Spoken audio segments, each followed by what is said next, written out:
All right, Bill.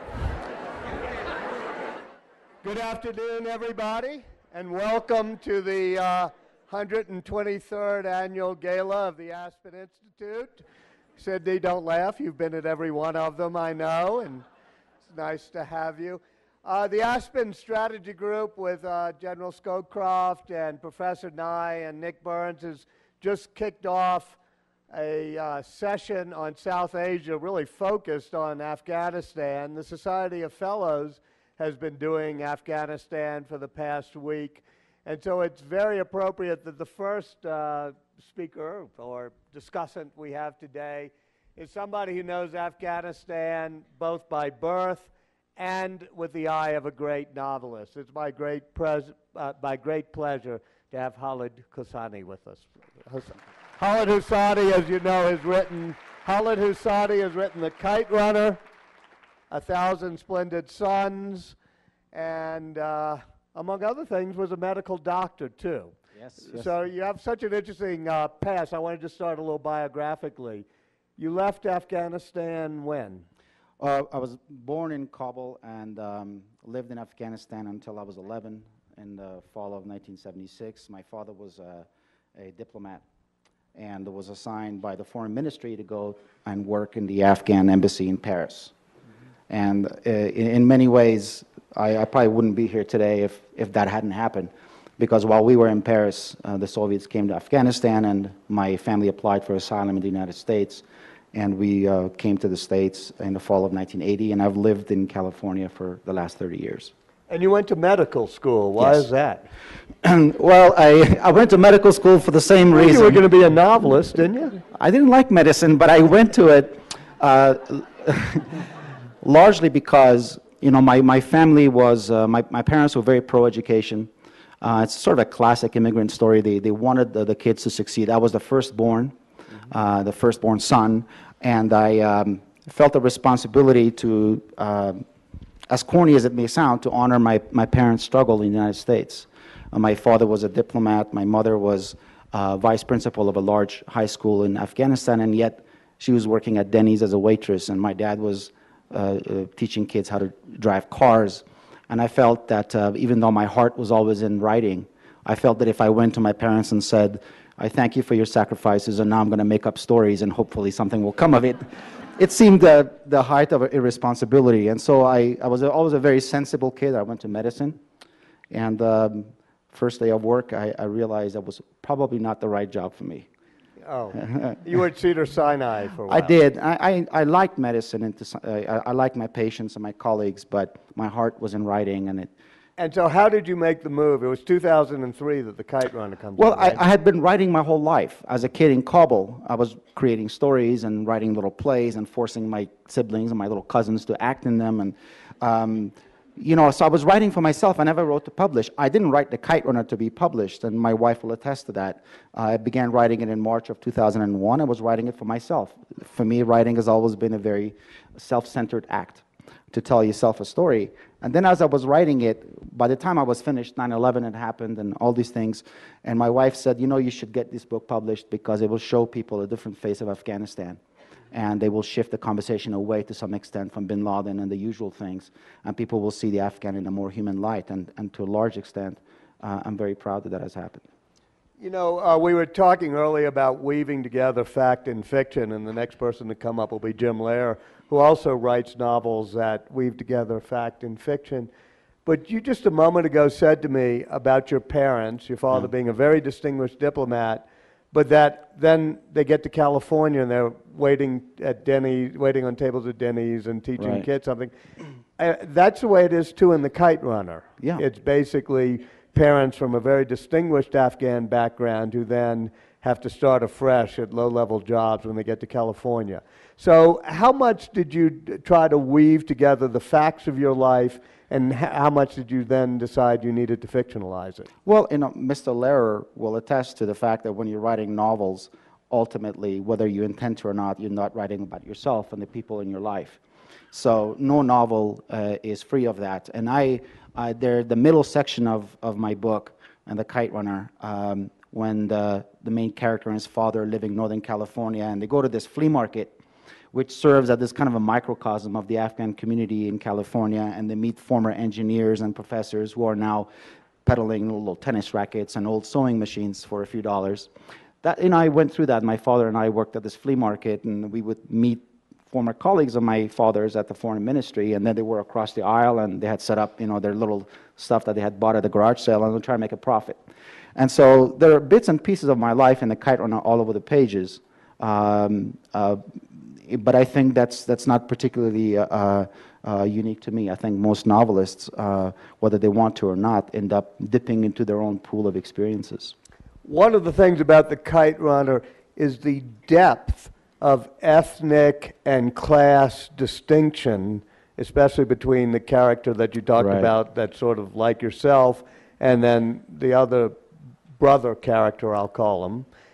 And yet you get to California. In America, did you see those distinctions dissolve the way they do for many in America? Yeah, to a large extent. I think those differences were much more pronounced in the ambient culture in Afghanistan.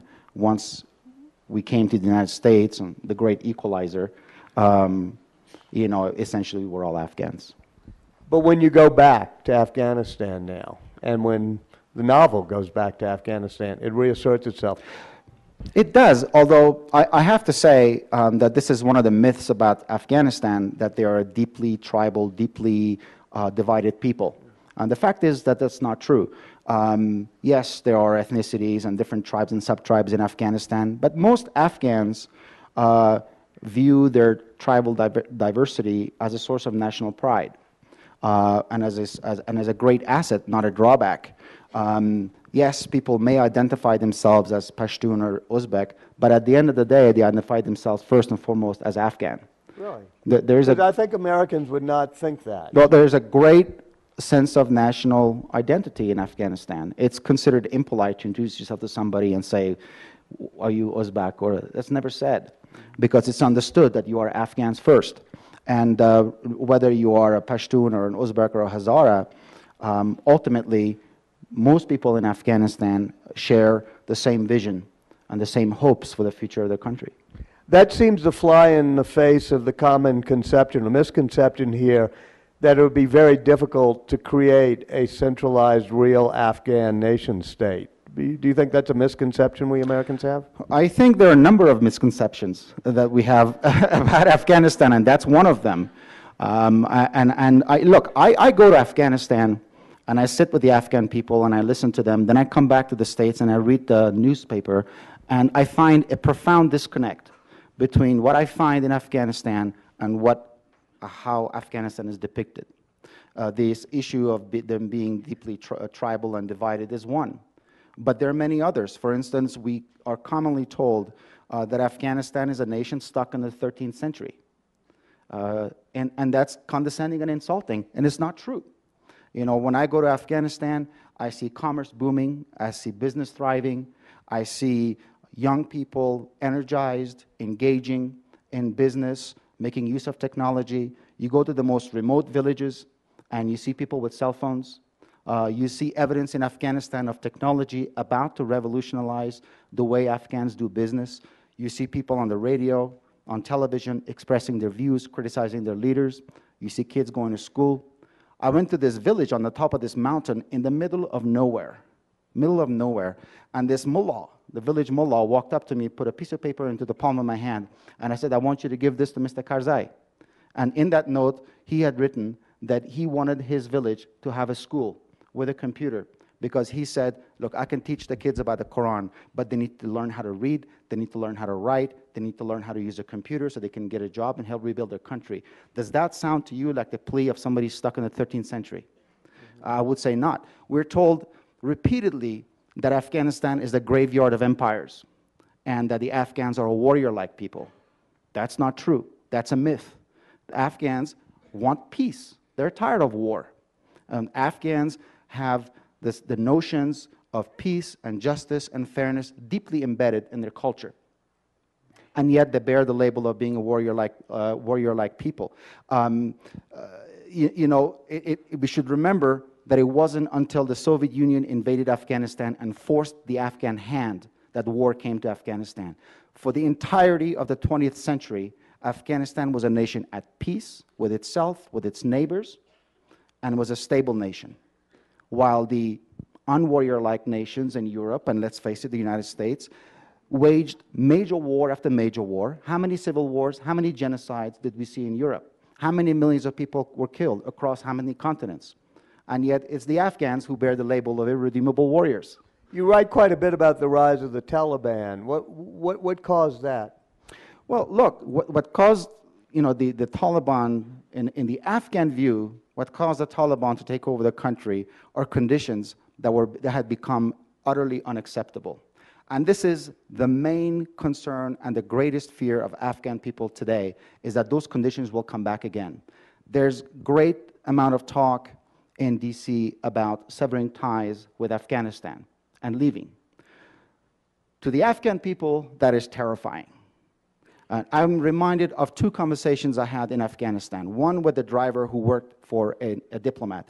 And he said to me, look, I get up in the morning, I pray for two things.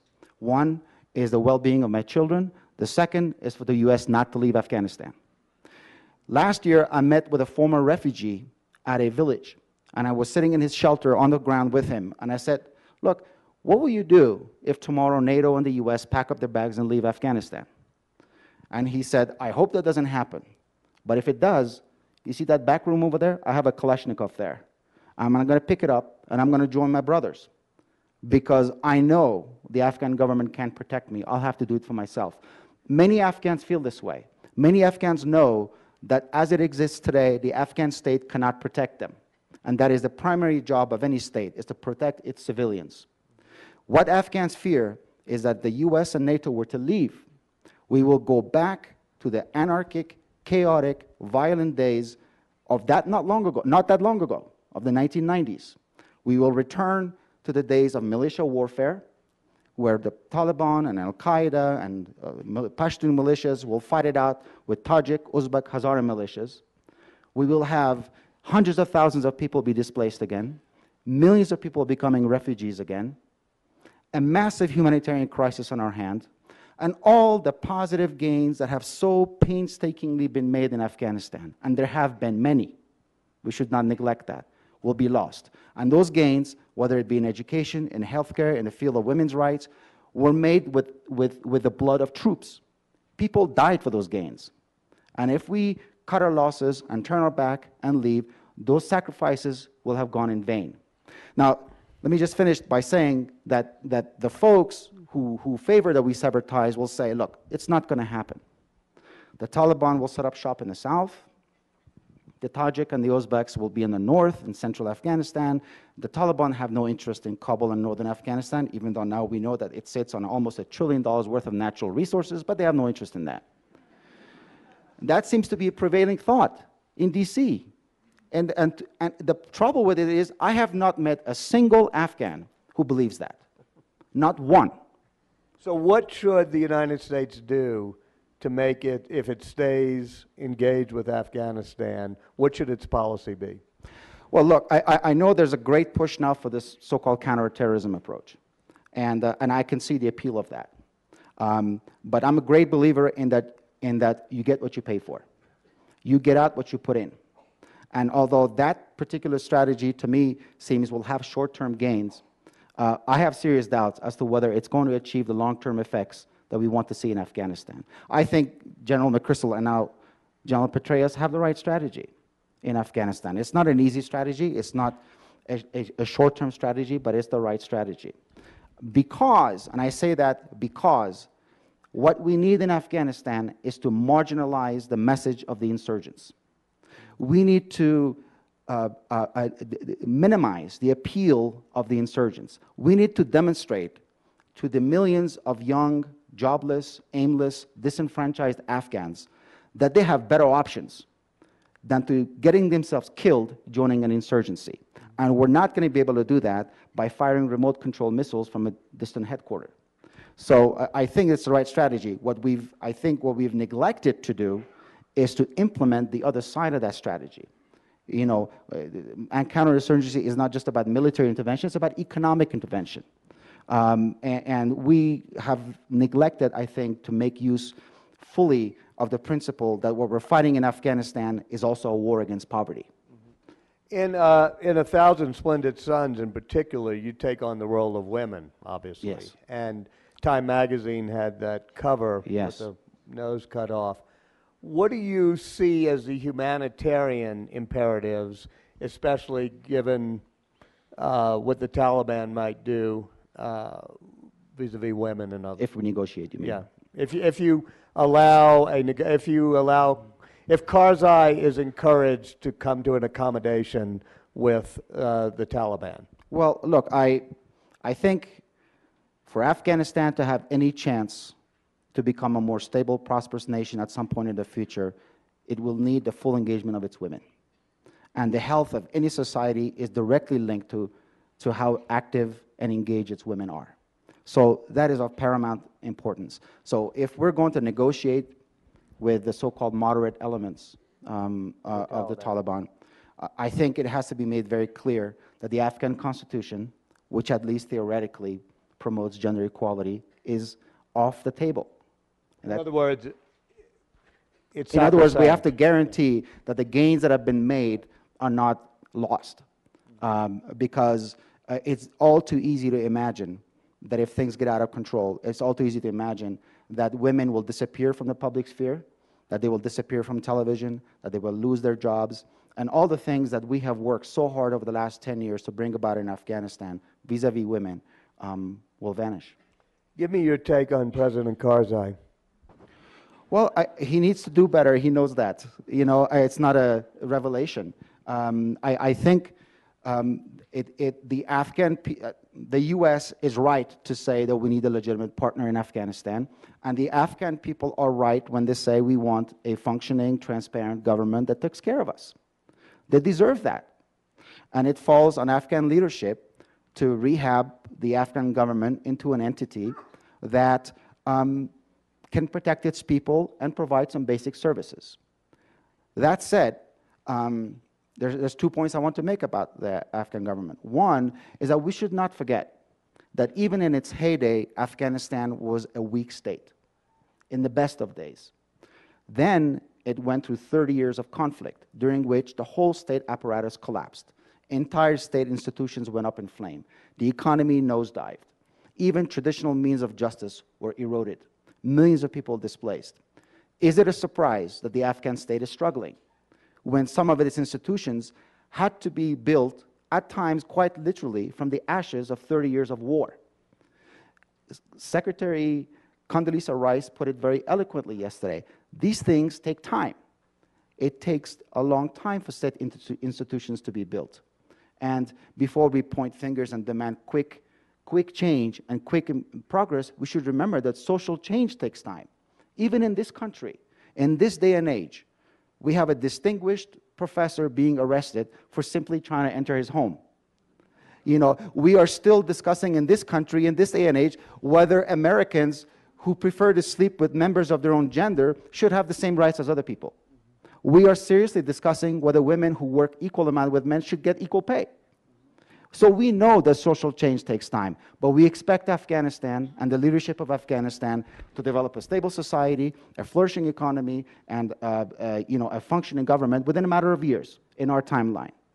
Perhaps we should be more modest and more realistic about our expectations.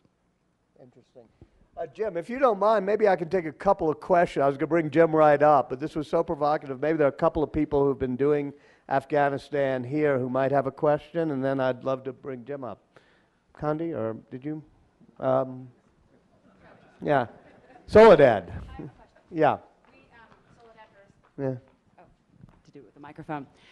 I've been involved in microfinance for a long time, and with a group called Finca, and maybe about 9 years ago, we went into Afghanistan. And even today, the women, while there's a great demand from the women to borrow the money and make their businesses, it seems that for the most part, even today, most of them have to get permission from their husbands, who then also have to get permissions from whoever, I don't know what the term would be, but sort of is the ruler of that area.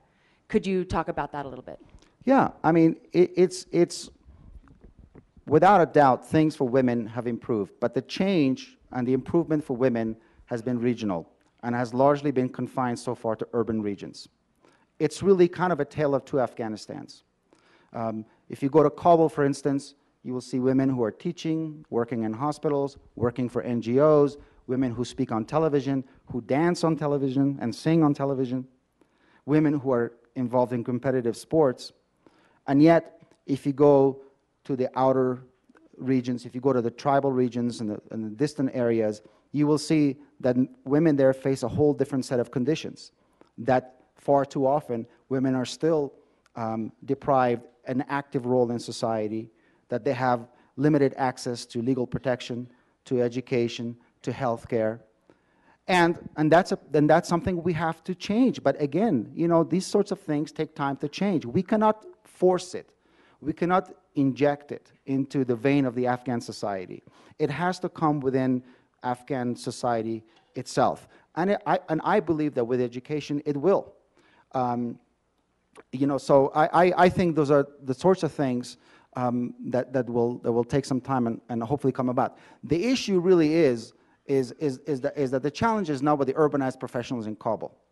The issue is how to engage the local elders in those regions involved in a constructive dialogue so that over time traditional views are altered and behavior is altered and women are given more autonomy.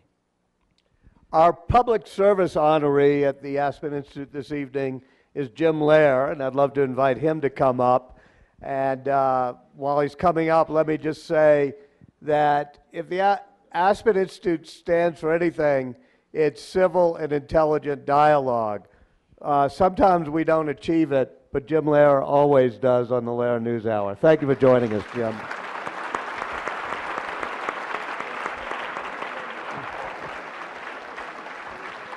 Thank you, sir. Thank you. First thing I'd like to say is I have nothing to say that is the least bit in the league with the importance of what Khaled has been saying. Thank you. Sorry to be the one to tell you that, Walter. Well, what you don't know about Jim Lehrer is that you were born in Wichita, Kansas, and at age 11 you moved to the Pashtun regions of Afghanistan, right? Oh, no. And became a dentist. And became a dentist. Actually, not quite as interestingly, you became infatuated with buses. Everything's about Dad, we were talking about. Your father was a bus dispatcher and bus terminal, and then you. That's right. In the 1950s, I worked as a ticket agent in a Continental Trailways bus depot in a little place in South Texas called Victoria. I was going to a junior college then at the time, and it was the first time I was paid money to speak into a microphone. Because one of my duties as a ticket agent was to do this. Now, Victoria, Texas, where this happened, is halfway between Houston and Corpus Christi on the Texas Gulf Coast. So here's what I'd do. May I have your attention, please? This is your last call for Continental Trailways, 8:10 p.m. Silverside's air-conditioned through liner to Houston. Now leaving from lane 1 for Inez, Edna, Ganado, Louise, El Campo, Pierce, Wharton, Hungerford, Kenneton, Beasley, Rosenberg, Richmond, Sugar Land, Stafford, Missouri City, and Houston. All aboard! Don't forget your baggage, please. Now, you can't do that, can you? So how long of a leap was it to public television? Well, they used to come from miles around Victoria to hear me call the buses, Walter. And they would come to the bus depot and not even get on the bus just to hear me call the buses. No, that's when I decided someday I wanted to go on television and do it for a living. No, it's a long, involved trek. I had already, when I was working in the bus depot, going to this little junior college, I was also editor of the newspaper. And I was editor of the newspaper. The paper was called the Jolly Roger. And the way I became the editor was I found the faculty advisor after I signed up to go to school there. And I said to him, I'd like to work on the newspaper. And he stood up and stuck his hand out and said, congratulations, you're the editor. When the editor Don't get any ideas, yeah, Sidney. Yeah. And being editor, yeah, Sid, listen to this. The editor of that paper, well, my duties involved writing literally every story except for 2 or 3 sports stories, editing them, including my own. I'm talking about editorials as well as the news stories. I laid out every page. I wrote the headlines, and then I took them down to the local newspaper, the real newspaper. They printed them up, and I brought them back to campus and distributed them. The important thing you need to know for context is the first big banner headline story in my first edition that I edited.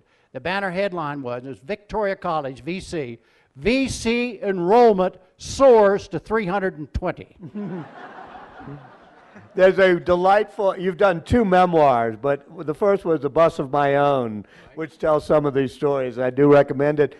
The reason Jim is the best person on TV is that he's also a great person in print, and this is your 20th novel, right? Right. Super. I remember Kick the Can was the first I read, which was your second novel, I think. And Right, it was. Right.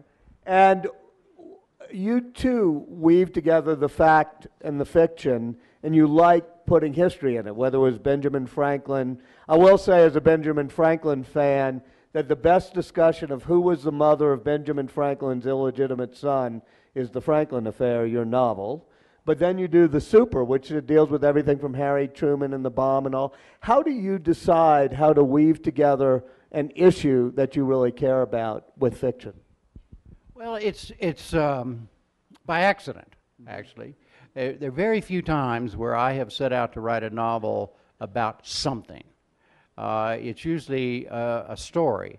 First place, as John Gardner, the late great novelist, used to say, the first thing, tell a story. Then after you've told the story, go back and read it and see what you said. Yeah.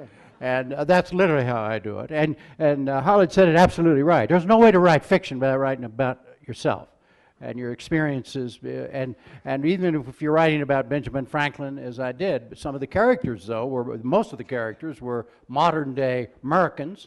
And so it's all there. But the joy for me is to set out to write a story about Benjamin Franklin, or to write a story about a super streamliner train, and have to do the research to make it ring true and have it be true, and find out what the real stories are, and make those real stories relevant in my novel, and whatever the novel is. But I always feel very strongly about the fact that, and remember, I talked to you about it, Walter, that anything that I wrote about Benjamin Franklin, I wanted to make damn sure was accurate, as well as I can make up the other stuff, but the basis for it had to be absolutely accurate. And your novels are exactly the same way.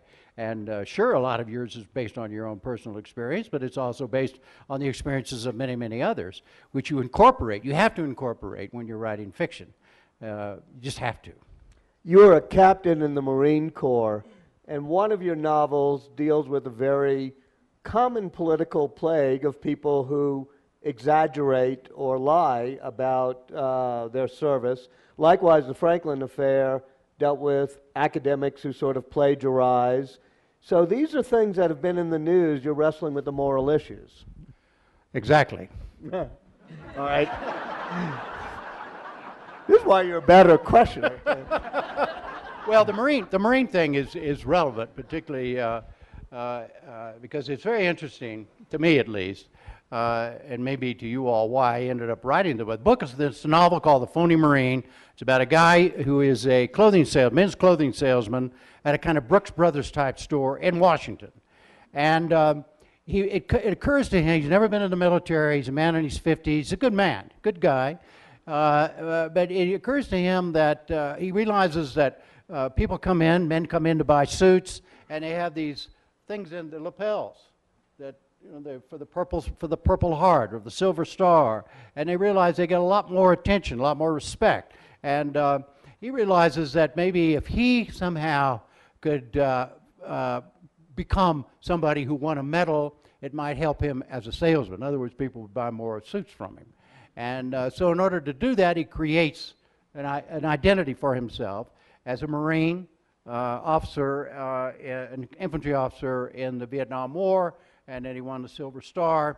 And the reason it went specific is because he collected cufflinks antique cufflinks, and he was on eBay, and he was buying some cufflinks, and lo and behold, he looked at the wrong thing, and he ended up buying a silver star medal. Yeah. By accident. By accident. And in that kit is the medal itself, but there's also a little small thing for the lapel.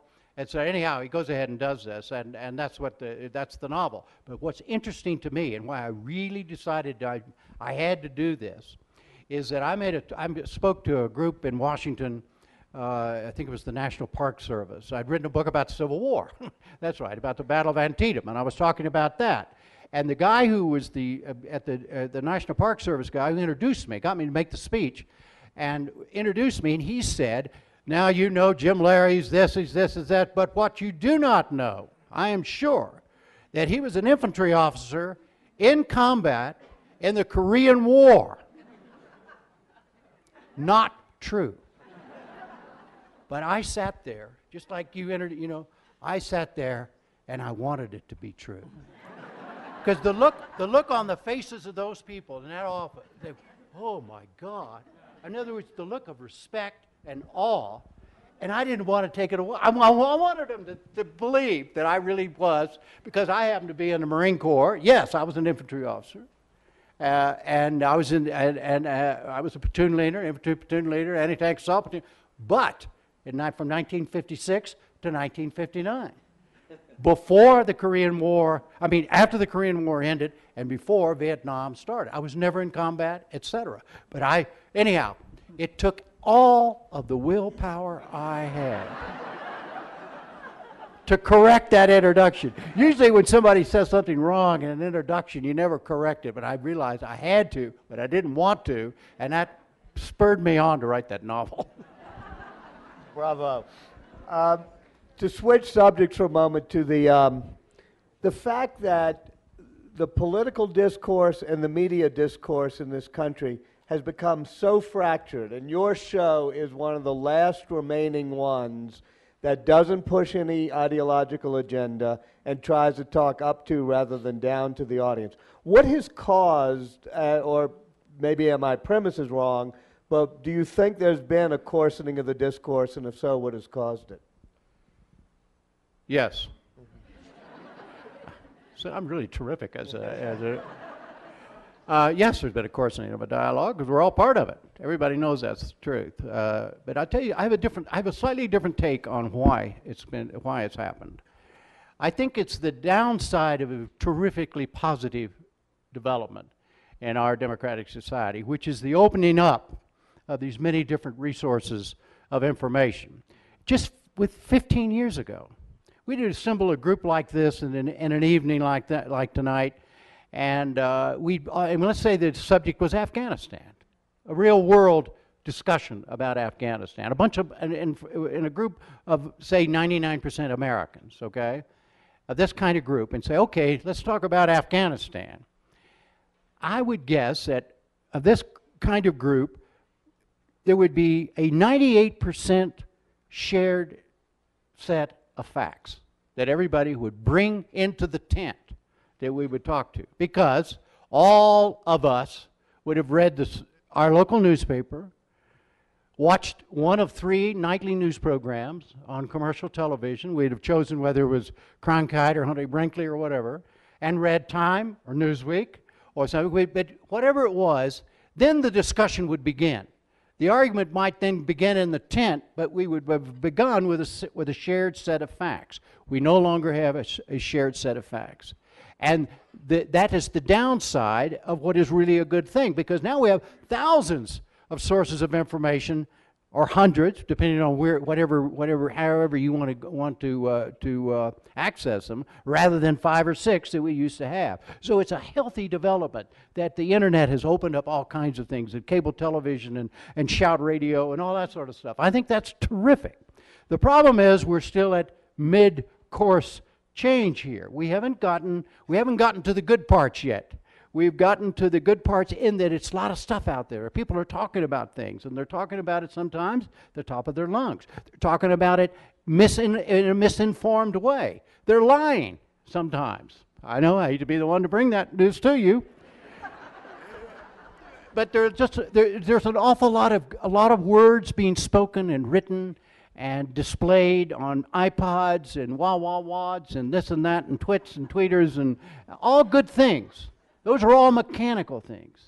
It's the words that we need to come back on now. We need to kind of think, okay, no, wait a minute. For instance, I tell our folks at the NewsHour, we have always been considered in the terminology of our current terminology, we would be called a first responder in the news business. In other words, you would get the news from us first. And we still have an element of that with our news summary, and we're still very much old-fashioned inverted pyramid. What are the most important things you need to know at any given time when we go on the air, et cetera, on our website or whatever. But what I'm telling our folks now, wait a minute.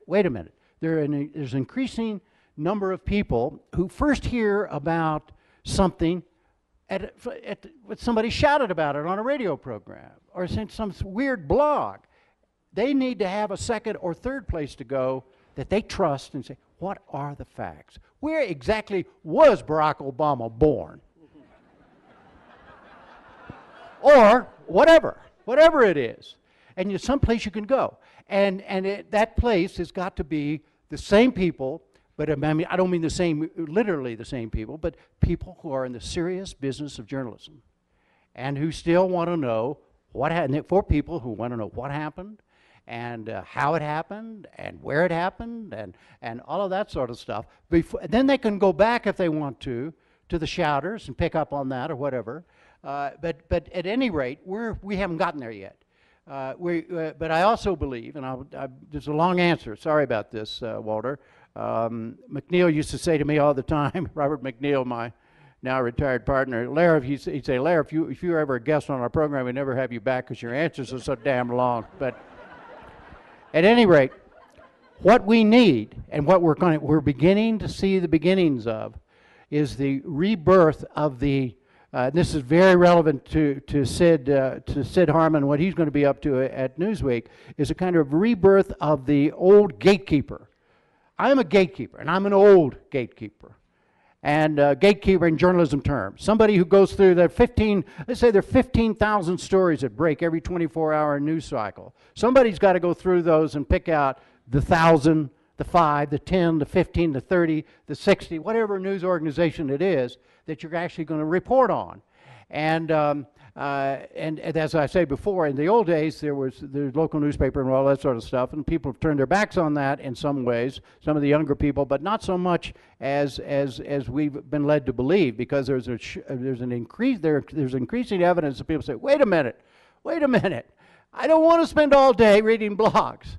I don't want to spend all day listening to people shout on the radio or on cable television or whatever. I want somebody else to listen to all that stuff for me and put it together in some form. It may be 7 or 8 different forms all at once. It may be some part of it may be print, some of it may be online, some of it may be on cable television, maybe you're on public, whatever it is. But there's going to be, people are going to have to rebuild trust and develop the trust of folks who are going to be these gatekeepers, and they're not going to be, trust me, they're not going to be old white men anymore. But there's a new place that is developing for this, but we're not there yet. But it's coming, and we're in the mid-revolution. What evidence do you have that people still want that role to be played? I want it, you want it. Yeah, well, the young people want it too. Okay. Increasingly, on our we have we're not the only ones doing this, but our folks are really dedicated to this. We're working on it very hard. Is doing a lot of outreach with the internet, with all the twits and the tweeters and the wah-wahs, and increasingly the young people say, yeah, but what was the Hiroshima thing about? What exactly? Who can I go to get some information on this?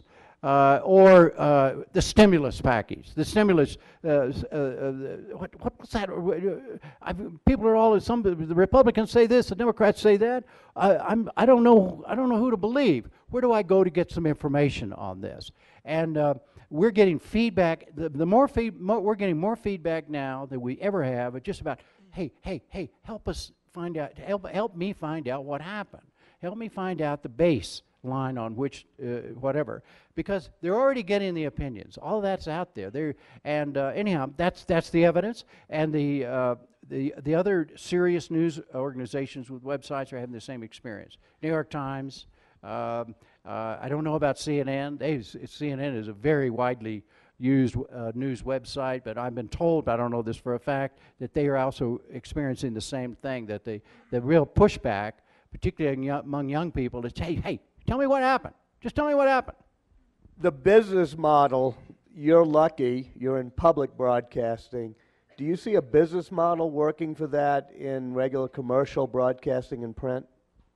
Walter, I do, but I think it's going to take a lot of trial and error. It's going to take people like me to be much more experimental than we have been up till now. In other words, use the freedom to experiment and not have to depend on a bottom line. So we can find out if some of these things will work or not work. And we're pushing it and pushing it and pushing it. And but I'm the first to admit, we have, up until recently, we have not done the job that we should. That's why, but the new NewsHour, the PBS NewsHour, is designed to do that very thing, to try some things that haven't been tried and see if they work. And if they work, well, then maybe they can be transferred into to the commercial world.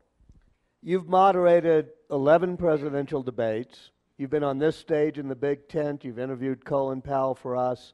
I'm a B-list interviewer compared to you. What didn't I ask Khaled that you would like to ask him? I've worked too hard this summer. Take over. I would ask only one question, and it's an impossible question.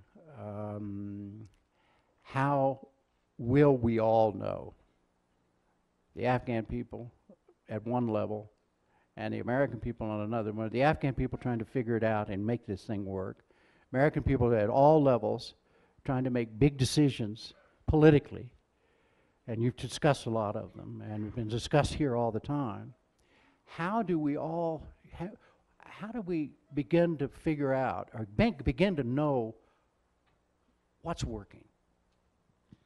Well, I think the thing that we have going for us, and you said the Afghan people and the Americans on this side, is that we have many of the same objectives.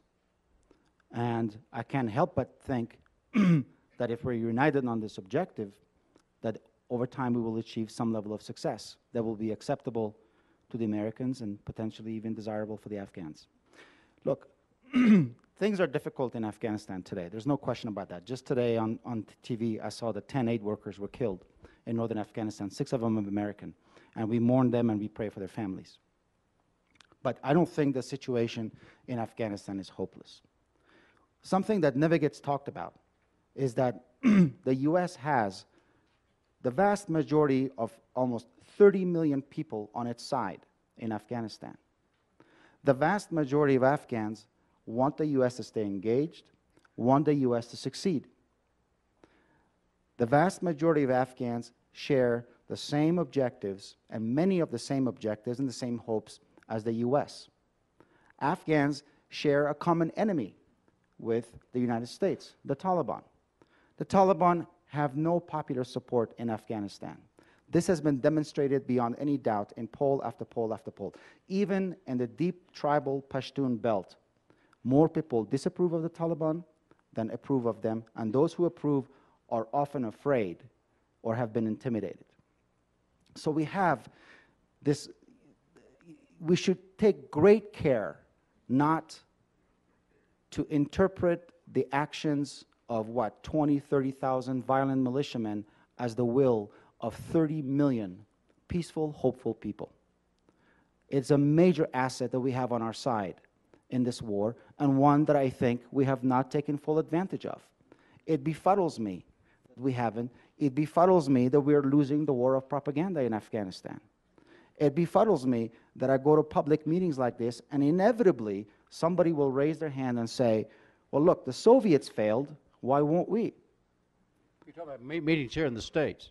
Yes. Yeah. I'll go to public discussions and somebody says, the Soviets failed, the mighty Soviets, they're why won't we fail? You know, We meaning the U.S. yes, when the U.S. fell, and I'm always taken aback that we stand by and allow this kind of irresponsible dialogue to go on. The Soviets came to Afghanistan with a completely different and much narrower agenda, which was to prop up a highly unpopular, roundly despised Marxist regime and to kill anyone, women, children, elderly, who opposed it. The Soviets had no interest, unlike the U.S., to bring an economy, to develop the society, to develop trade, to build schools, and so on and so forth. The Afghan people wanted the Soviets to fail. The Afghan people want the U.S. to succeed. You know, this is a major asset. And I think we have millions of young Afghans that we have an opportunity to engage with, be it through job, through education, through vocational training, and show them that there's a better option for them than to joining insurgents. So it's my hope. I don't know what the answer is ultimately, but it is my hope, and it is the hope of virtually every Afghan person I've spoken to, that the U.S. and its allies will not give up on them or on their country or on the mission to rebuild Afghanistan in partnership with the Afghan people. But on the other side of the coin, I'm sure you're as aware of this as everybody else is, that on the American side, I'm talking about the American public, it's, you know, you can read the polls, you can read the stories, the understanding within the general public of why the U.S. is there, why Americans are dying there.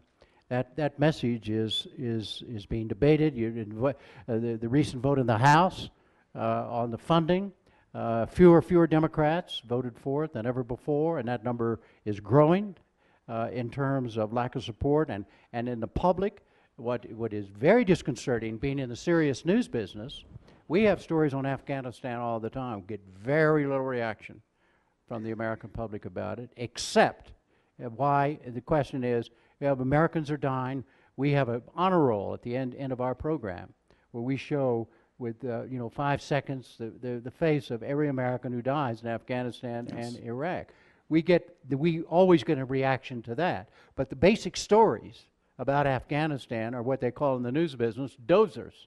You know, it does not ignite the American people anymore, and it's hard. I mean, you must see that yourself. You spend more time here than you do there. I do see it, and I know that it's a source of major concern for myself and other Afghan Americans in my community. But what I will say is that we should not forget the basic fact that Afghanistan matters to the American. Yes. What would you say to somebody at the bus depot in Victoria, Texas, and he has no relationship to the war except one of his cousin's best friends died. Yes. An American Marine, say, died in Kandahar, and other than that, there's no real direct connection to his life. And what would you say to him about why the U.S. should continue to support or even raise its support for the war in Afghanistan? Well, before I say that, I answer that, I also want to make sure that I say that one of the other misconceptions about Afghan people is that they are an ungrateful people, and they're not. The Afghans, every Afghan I've spoken to feels deeply indebted to the service and the sacrifices of the U.S. and other international troops in Afghanistan. I myself very much feel so, and I'll be going very shortly to Afghanistan with a main purpose of meeting with U.S. troops to thank them for their service and to convey with them a message of gratitude on part of Afghan people. That said, thank you. We have to remember, I would say to that gentleman, thank him for his service, but what I would say to that gentleman is, look, as much as we may want to, for better or for worse, we live now in a small world that is completely interconnected. What happens within the borders of Afghanistan will not be contained within the borders of Afghanistan, even if we bury our head in the sand and we sever our ties. Sooner or later, there's a price to be paid. We have been here before. At the end of the Soviet war, we decided it was no longer in our strategic interest who ran Afghanistan. That proved to be a costly error. Do we want to repeat that error? The fallout from the U.S. troop in Afghanistan will be disastrous for the Afghan people.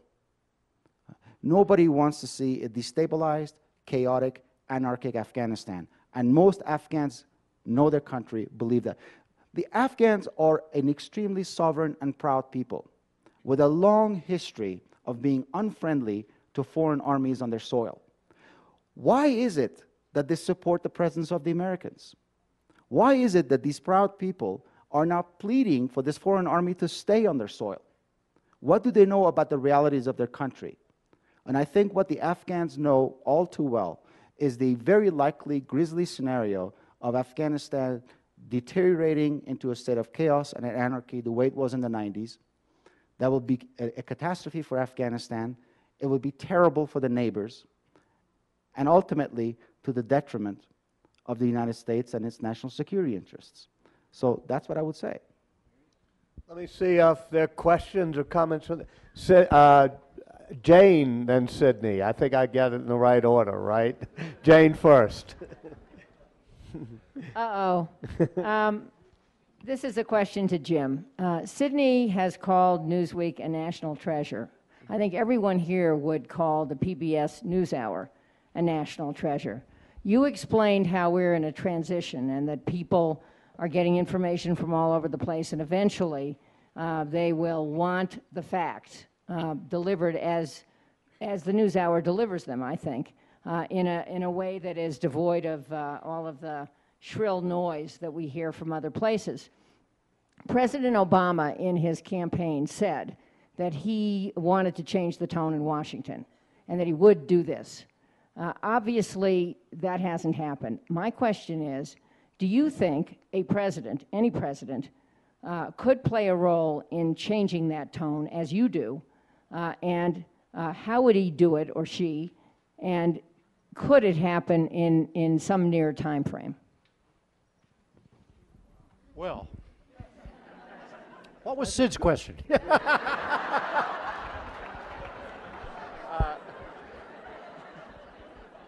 I tell you, Jane, I have a minority view on this, the discord and the tone in Washington and whatever. I think it grows naturally out of our democratic society. When things are rough, the language gets rough. And there are an awful lot of people in this country who have lost their jobs, lost their houses, lost the idea that someday they're going to be able to send their kids to college. And they're desperate, and they're upset, and they're angry at the people who are in charge. And some of these wars haven't turned out as well as a lot of people thought and had hoped and worked very hard for them to do. And so when there is this, nobody's going to listen to the screaming and hollering about things if you don't think there's a problem about those things.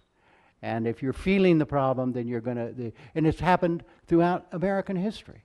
When they talk about, remember the good old days when the people didn't yell and scream at each other, the political discourse was clean and wonderful and all that. That's when life itself was that way. Every time there's been a problem in our society, people talk about it. And they just have more ways of doing it now.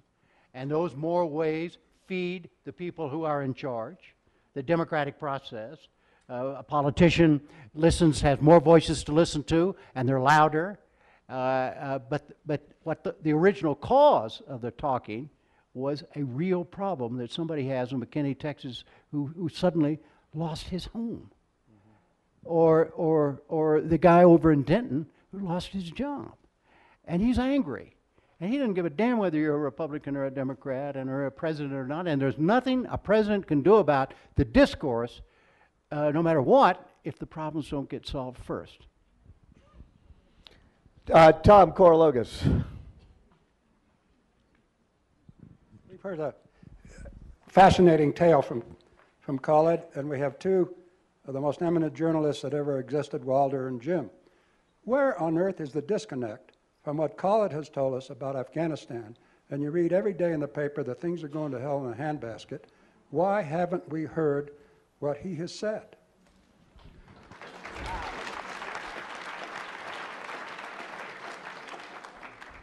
Tom, I was thinking the same thing as I listened to him, sitting right down there. Here, I do this thing for a living. Yes, some of the stories, yes, we have told.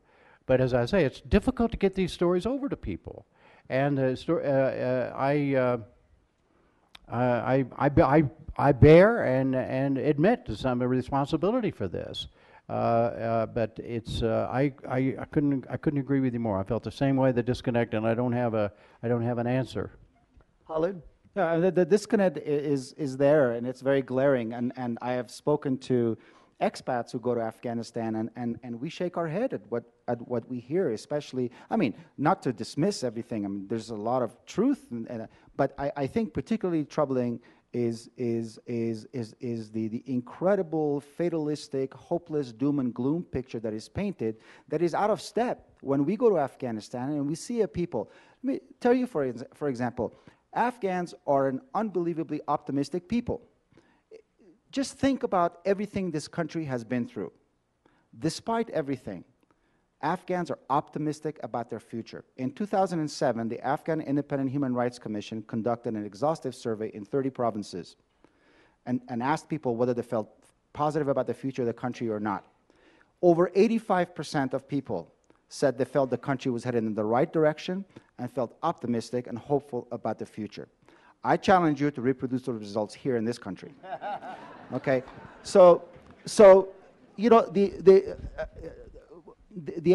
for the Afghans, this is a source of great frustration because they are eager, they are willing, and they are ready to roll up their sleeves and work with the United States and its partners to rebuild their country. But all this talk that everything is hopeless in Afghanistan and the best thing to do is to just abandon it, for the Afghans, it's very painful to hear. Questions? Yes, is that Bill? I can't see. It's definitely Bill's head. I can't see if it's the rest of him. It's Bill. Bill Nitza, yeah. Bill Nitza, question for Jim Lehrer. There's a microphone to your right. Here's what puzzles me about what you just said about when Americans get upset and when the discourse gets angry. The anger out there is anger against the federal government, against everything the president has tried to do to replace the collapse in private demand with public stimulus. And this isn't just Barack Obama, this is also George Bush. There is a demonization of all of the sinews of community life in America. The angry right would basically eliminate a large part of the federal government, would slash spending, would remove all the tools which we might try to use to at least stabilize the situation and make it better. So in the 1930s, yes, you had Father Coughlin, but you also had the Roosevelt movement, which created many of the institutions which we have today, including Social Security. What's really going on? This is not an appropriate response to the circumstance you described. And can I just add, why is it getting more directly partisan, that all votes are now more along party lines? Well, you missed my key analysis. That they're just more, the information revolution makes it possible to hear more anger, more voices, louder, and more. This is not the 1930s. This is 2010, where everybody has one of these little Wawa things in their hand, and it is. In other words, it is what it. All it is the volume has gone up, and when the volume has gone up, more people hear it, and the demonization. Somebody gets demonized, and that doesn't. So somebody else gets. In other words, everything has been escalated. And my only point is that that if we didn't have real problems, there would be nothing to escalate about. Now, that's my theory. Okay, I don't think Bill agrees, but that's my small point. Sydney? And Walter, is the rule one question to a family suspended for this evening? one question to a questioner, so just ask what. I understand that I must ask a question, and I will. I signed the papers of acquisition of Newsweek 5 days ago, and I have been facing a tornado of advice and inquiry and skepticism since. If Russia couldn't do it, what the hell makes you think you can? The graveyard of empires. And as a Newsweek. consequence, I wondered whether I should, in fact, be coming out to Aspen. This evening, I had my answer. So many of these journalists have asked me, what's your plan? And my response until this evening had been, it would be a great conceit for me to suggest that I now have a plan. This moment, I have a plan. I hired Jim Lehrer.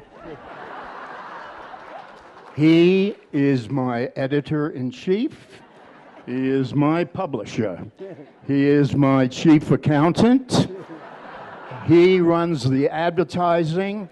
He delivers the magazine. And on Sunday afternoon, for 2 hours, he is free to go down to the Greyhound terminal. Trailways. My question, Walter, is when Wait a minute. I accept the deal on one. Will you also publish my novels? At the same, absolutely, at twice the price you're going to be hired for. My question is, when will Jim Lehrer announce his departure from PBS for Newsweek? I'm going to protect you from having to answer that, unless you really want to. Was there further questions in the back? I'm sorry, because there's so many lights, I have trouble seeing. I can't. Yes. Okay. Sorry. There. Yeah.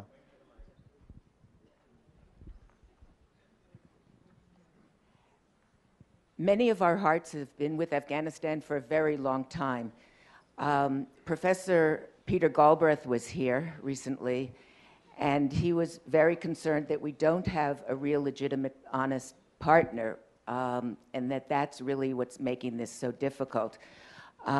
He's also was concerned that in September there'll be parliamentary elections possibly, and if there is some of the corruption that we've had, where in the last one he talked about 1,200 polling stations that didn't exist that helped elect the president, he was concerned that there'd be a civil war with the people from the north, the Uzbeks and others.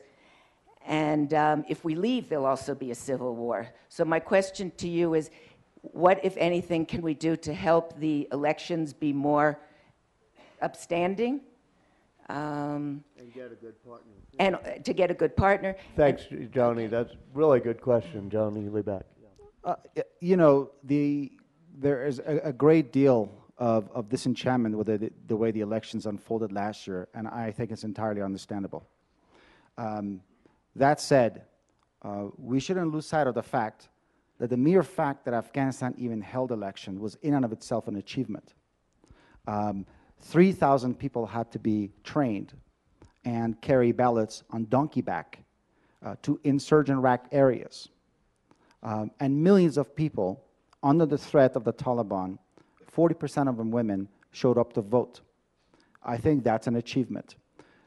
For the last 30 years, the traditional means of transfer of power in Afghanistan has been through the rifle. But as flawed as the election were, and maybe the upcoming elections will be flawed as well, Afghans had a transfer of power. Well, it wasn't a transfer, President Karzai was elected, but it was peaceful. And it was not through the traditional means of shooting bullets. That in and of itself is an achievement. Now, I understand that the United States needs a legitimate partner in Afghanistan. Absolutely. The Afghan people are concerned about the lack of transparency in their government, and they're asking their government to be accountable to them, as they should. They deserve that. But we cannot judge these things in a vacuum. Just like Secretary Condoleezza Rice said last night, we're hopping on a board that's in motion, on a train that's already in motion. And many things have happened that led up to this point. In Afghanistan, when it fell into anarchy, different militia factions literally fought over different offices and ministries. It was dog eat dog, grab what you can. And the upshot was the emergence of a culture in which the public sphere, the public domain, was considered fair game for personal private gain. Now that culture is what has to be reversed in Afghanistan. It cannot happen overnight. Afghanistan needs more than the arrest of a few corrupt officials. What it needs is a holistic change in the culture of corruption. It needs the improvement of those conditions that breed corruption. For instance, in Afghanistan, someone working for the government, a civil servant, makes less than a driver for a foreign-based NGO. We have to have economic development in Afghanistan so that people don't feel the need to abuse power in order to have economic gain, economic uplift. And that, I sound like a broken record, but that's going to take time. Jim? Well, I would Final word here. I think the message that you have brought here about Afghanistan is one that should be heard by all Americans, no matter what their views are about it, the overview or the underview or whatever. The only thing that you need to take back to your Afghani friends is that America is there, but America is a lot of places. It's got an awful lot of priorities, some of which I just mentioned in terms right here in our own country. And we've got difficult financial problems. I'm not, this is not an excuse. This is just a reality that America can no longer be seen automatically as the answer to everybody's problem. It's going to have to go through this democratic process. Yes. And I think some of the folks who understand what's going on in Afghanistan must also make sure the people in Afghanistan understand what's going on here and why there is a debate. And it's a real debate among real Americans who care deeply about their country about what we should do, vis-a-vis, we the Americans should do vis-a-vis Afghanistan. And it's real. And that shouldn't be discounted any more than you say correctly that the debates within Afghanistan should be discounted. Ours shouldn't be discounted either. It should be, each needs to be understood and acted upon. No, I agree with you entirely. This is the Afghan people's country, and they need to be active partners in this mission. I will say that the Afghans don't expect the U.S. to rebuild their country. Okay? The Afghan people aren't asking for handouts. They don't want the sky and the moon. What they're asking for is a little bit of stability, a little bit of opportunity, and a little bit of space for them to develop a civic and an economic life. And we ought to be able to give it to them. I think this shows the type of interesting civic discourse that shows why we're so proud to have Jim Lehrer and Khaled Hosseini as our honorees tonight. Thank you very much. Those of you who are going to the dinner, we thank you for your support. We'll get you out before the rain. Those of you who aren't, thank you for showing an interest in the Aspen Institute. Our last two events will be this Tuesday at 6:30 with Sandra O'Connor and Friday with Mona Simpson at 5 p.m. in Pepke. Thank you very much.